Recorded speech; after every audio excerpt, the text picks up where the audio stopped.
Hi, this is Alex from Groovy Entertainment. Today we got another book and record to read for you. Today's book is Thumbelina, the Disney Special Edition from 1976. So let's get started.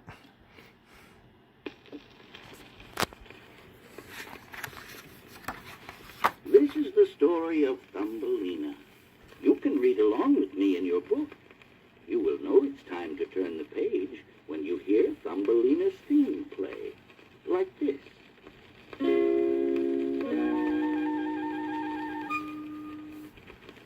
Let's begin now.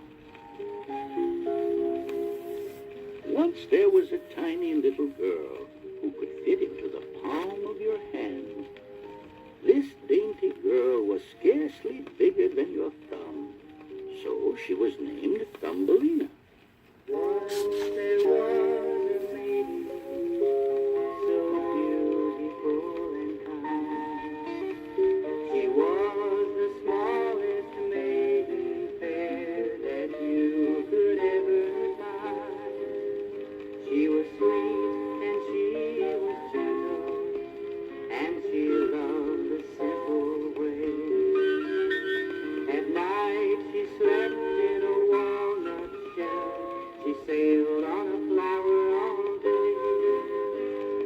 Tiny Thumbelina, you could fit into my hand. I hope you find a happy place in a sunny fairyland.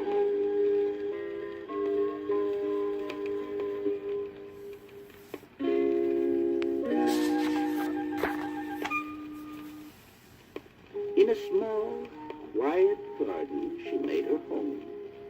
She slept in a nicely varnished walnut shell bed with a soft violet petal for a mattress and a warm rose petal for a coverlet. She spent her days rowing her tiny tulip petal boat from one side of the little garden to the other.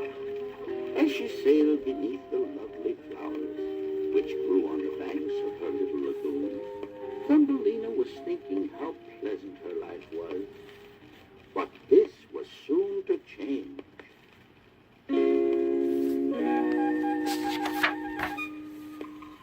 One night, as she lay dreaming in her walnut shell bed, a big, ugly toad came hopping by and saw the lovely maiden.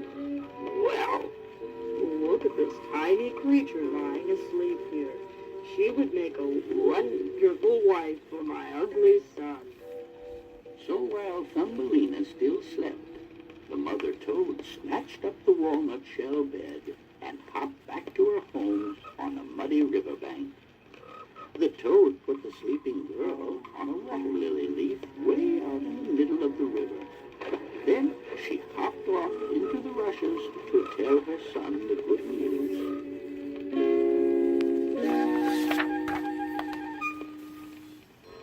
In the morning, when poor Thumbelina woke up, she found herself trapped out on the water.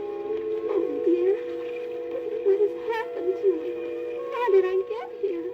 And when she saw that she couldn't escape, Thumbelina sat down on the water lily and cried most bitterly. The little fish swimming in the water below heard the crying.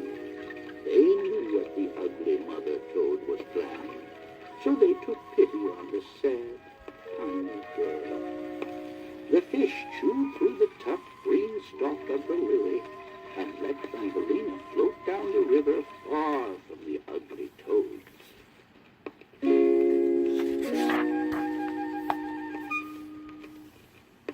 At last her leaf boat stopped against a mossy bank in a strange forest world. She had no way to travel farther. So all through the summer, Thumbelina lived quite alone in that enormous wood. She wove a bed from blades of grass and hung it neatly under a leaf, where she was sheltered from the rain. For food, she had honey from the flowers. For drink, the morning dew on the leaves. And so she passed the summer and autumn. Then came winter, the bitter winter.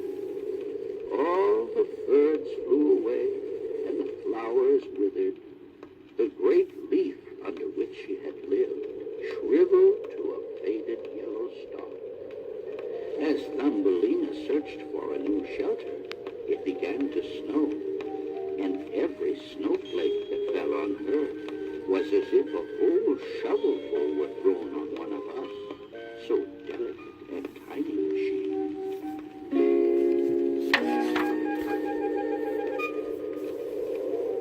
Wandering through the cold, Thumbelina came at last to a field mouse's door.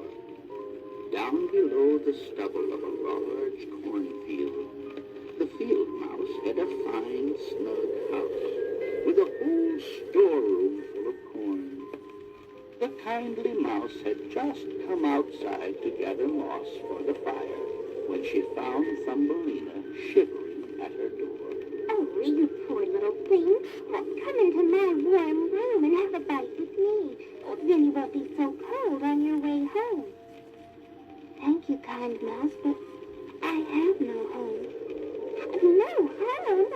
We can't have that. You promised to keep my house tidy and tell me stories, and you may play the weather with me. How's that? Oh, that sounds wonderful.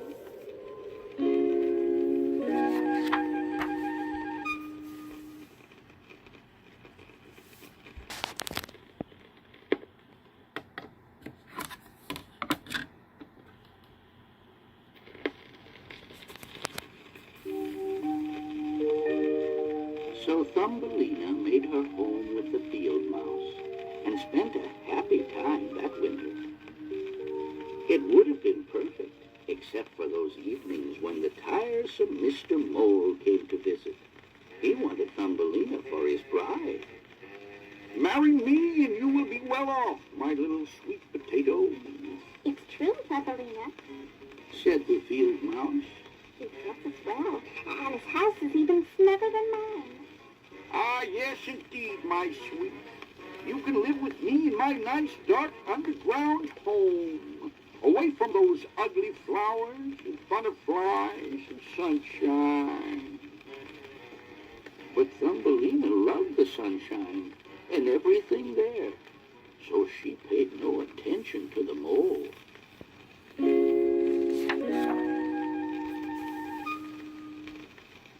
One day, Thumbelina found a poor swallow, all numb with cold and almost dead. She took it to a little cave for shelter. She wove a fine big blanket of hay, and she spread it over the swallow and tucked some cotton wool in at the sides. She brought him water and the petal of a flower, and took care of him all winter long. When she was not caring for the swallow, Thumbelina spent her time spinning and weaving her wedding gown, with the help of some spiders. Even though Thumbelina still disliked the mole, the mouse had decided they should wed. And to please the mouse, who had been so kind, the girl obeyed.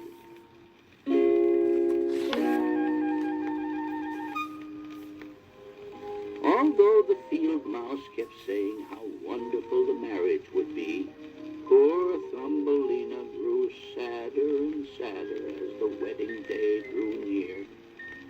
She would have to say goodbye to the sun and the flowers, since the mole did not care for them. When spring arrived and the sun began to warm the earth, Thumbelina went to the cave and helped the swallow step out into the pleasant sunshine.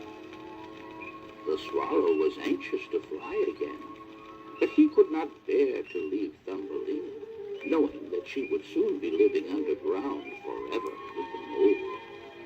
"Come with me, Thumbelina. You can sit on my back, and we shall fly away to the warm countries where it is always summer with lovely flowers."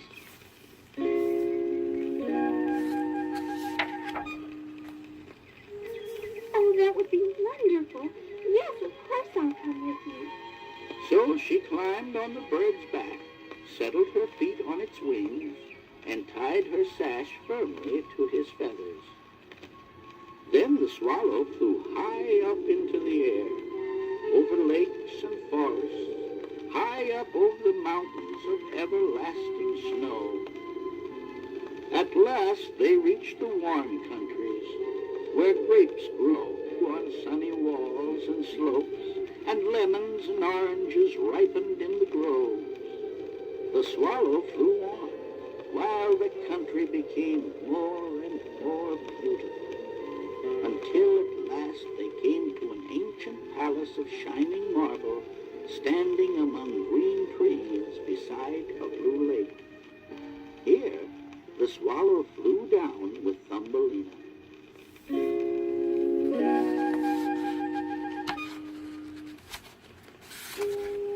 He placed her on a broad flower petal, and there, in the middle of the flower, was a handsome little man no bigger than herself.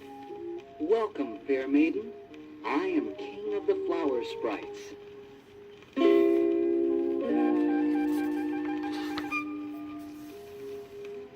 Hello, Your Majesty. I am Thumbelina. You are indeed lovely, Thumbelina. Long have I searched for someone like you to share my kingdom. Will you stay and be my queen? Thumbelina knew at once that he was the husband for her, so she answered. Yes, I would love to. Then the tiny king gave Thumbelina his crown, and all the flower sprites came out to greet their new queen.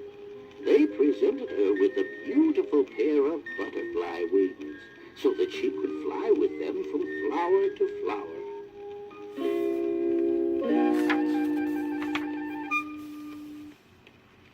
Such rejoicing as there was then.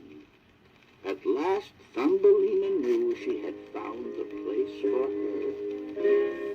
Somewhere there's a tiny prince. He's handsome, good and fine. He is just the prince that Thumbelina wants to find.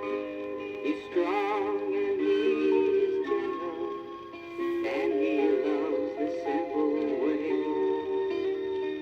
He and Thumbelina will be happy all their days. Tiny Thumbelina, you could fit into my hand. I hope you find a happy place in a sunny fairyland. Yes, I hope you find a happy place in a sunny fairyland.